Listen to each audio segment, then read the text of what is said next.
3 days later, finance finds duplicate invoices.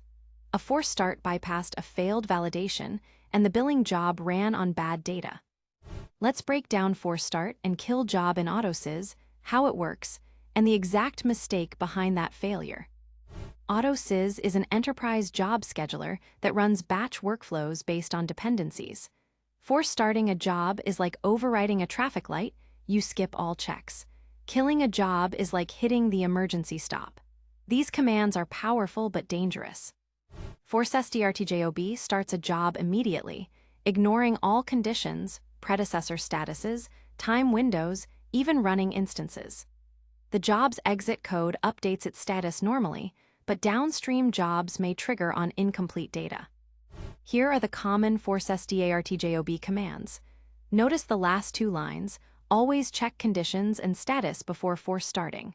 That autorep command is your safety net. KILLJOB sends a termination signal to the running process. The job goes to terminated status, which is not failure or success. Downstream jobs waiting on success will never start unless you manually intervene. Here's the kill sequence. After killing, always check dependence. If you need to unblock downstream, you can use change status to mark it success, but only if the work was actually done.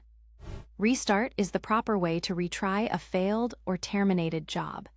It signals intent as a retry in audit logs and respects conditions. It won't bypass dependencies like Force STRTJOB does. Always check the failure reason before restarting. Use autorep L10 to see the last error. If it's a transient issue, restart is fine. If it's permanent, fix first.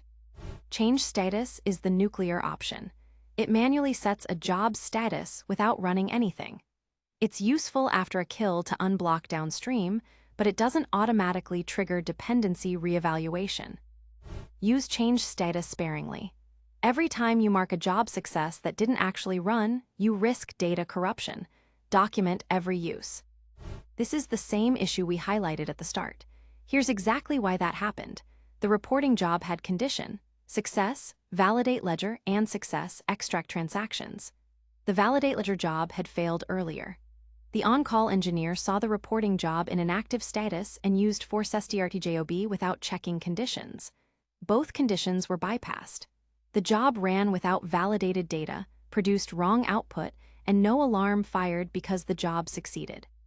The billing job was force started without checking its condition success, settlement validation, which had failed. This caused duplicate invoices because the validation job never ran. The fix is simple. Always run autorep J job name, Q grep condition before force starting. If dependencies exist, fix them first. Use restart on the failed validation job, let it succeed, then the original job will start naturally through conditions. Add box terminator on validation jobs to prevent force starts from bypassing them. This is the exact mistake from the incident. The engineer didn't check the conditions, force started the job, and bypassed 2 critical dependencies. The job ran on incomplete data and corrupted the ledger. This is the most common mistake, force starting a job without checking its conditions. The job may have dependencies that are not met, and running it anyway produces corrupt data that downstream processes trust. After killing a job, downstream jobs that depend on its success will never start.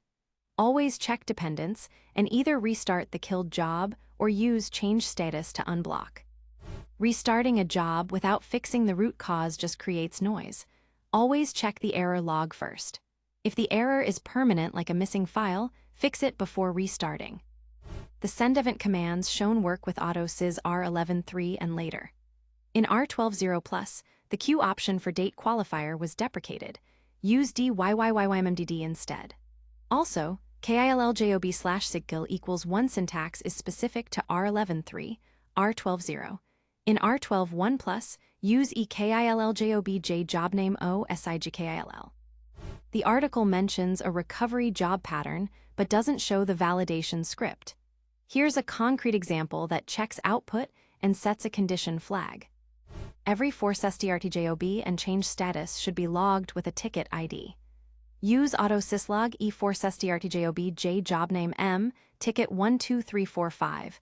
manual override due to upstream failure to attach a message. Without audit, postmortems become guesswork. Here are the essential debug commands. Before any manual intervention, check conditions, dependence, and failure logs. After any change, verify the status. Let's run through some common interview questions. Difference between force SDRTJOB and SDRTJOB. Force SDRTJOB bypasses all conditions, SDRTJOB respects them. What status does KILLJOB set? Terminated TE, downstream success, won't trigger. How to unblock downstream after kill? Use change status as success if work done, else restart. And a few frequently asked questions. How to force start a job? Use sendevent force SDRTJOB J job name. What happens to downstream after KILLJOB? They stay inactive waiting for success. Can I force start a child inside a box? Not recommended. Force start the box instead.